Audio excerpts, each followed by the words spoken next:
Putting kids first is sometimes making room for them to be kids, protecting and shielding them from too much stuff that they don't need to worry about. The voices of our children are so important. They need to be believed and they need to be valued like any other voice in our community as well. It's literally underwritten in the Family Law Act that the children have a voice and the voice should be heard and it should be projected and should be considered in all decisions that we make. And our job is quite literally just echoing that to people. I remember one particular child, she would have been around 8, and she was saying to me, if I wasn't here, my parents wouldn't argue. And when I brought that into the mediation room to the parents, I did notice something changed. They got it. You know, they really, that one simple sentence really made a difference, I think.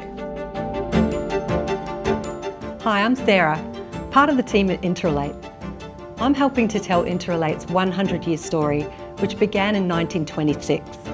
We're going to look at 4 big ideas that have stood the test of time. So join us this time as we explore 100 years of putting kids first.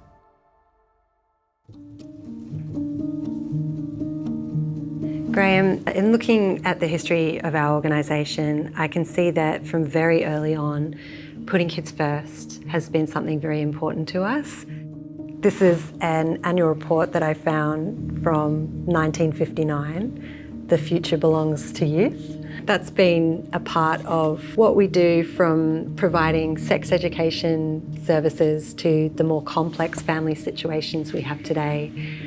How do you see us putting kids first in the work that we do? I think if we look right back to the beginning of Interrelate, our core purpose was about putting kids first.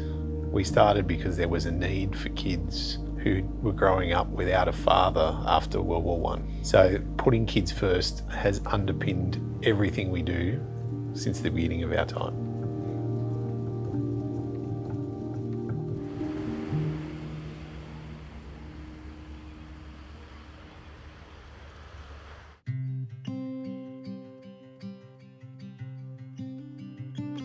Good morning. The Children's Contact Centre is for children to come and spend time with a parent in a supervised setting.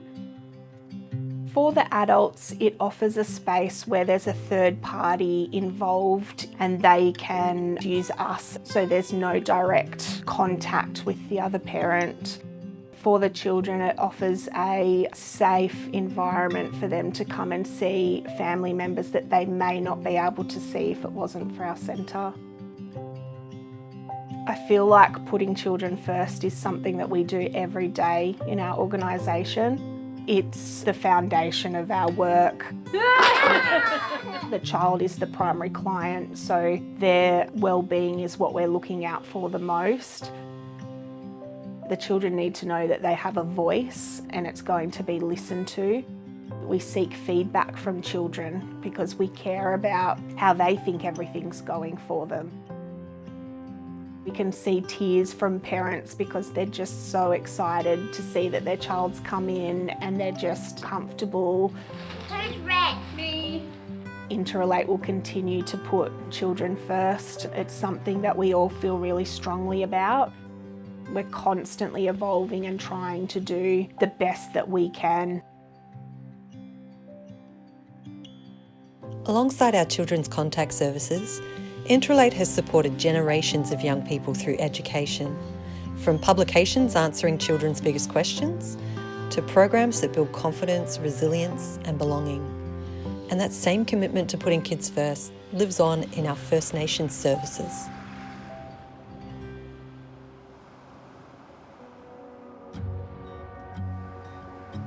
Our children are our future. Making sure that we give them the right capacity building and set them up to express themselves through culture is so important. Jack originally identified there was a need for a transition program from primary school to high school. We started brainstorming a bit more around how we can include community more within this process and sitting at the same yarning circle together with staff and principals. It was through the previous First Nations practice specialist, Stuart McMinn, that he recommended the message stick that would be the cultural object that could help guide community members to sort of tell their story. For First Nations people, it's not always speaking. We use artwork, we use dance, we use different ways to connect and tell our stories. Traditionally, message sticks were used to carry messages between countries. For us in this program, we use the message stick as a way of moving between two places, from our Year 6 self into the next stage of our lives. And that just built from that, incorporating the process of having a buddy, mentors from the high school that would come in and support the students. It takes a village to raise a child, and so this program really does focus on not just the relationship between the buddy and the Year 6 student, but also their relationship with their teachers, community stakeholders and elders that are involved in the program as well. You really see the young people start to build more of a voice and share some of the needs and their story. That really helped young people feel a lot more safer in terms of the transition. We've been told not to speak, not to practice our culture, not to speak our languages.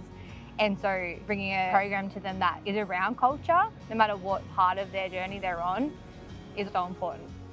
Being who you are and being proud of that, those are the real conversations that are being had in this program that hopefully strengthens one's identity going through the next stage of their life.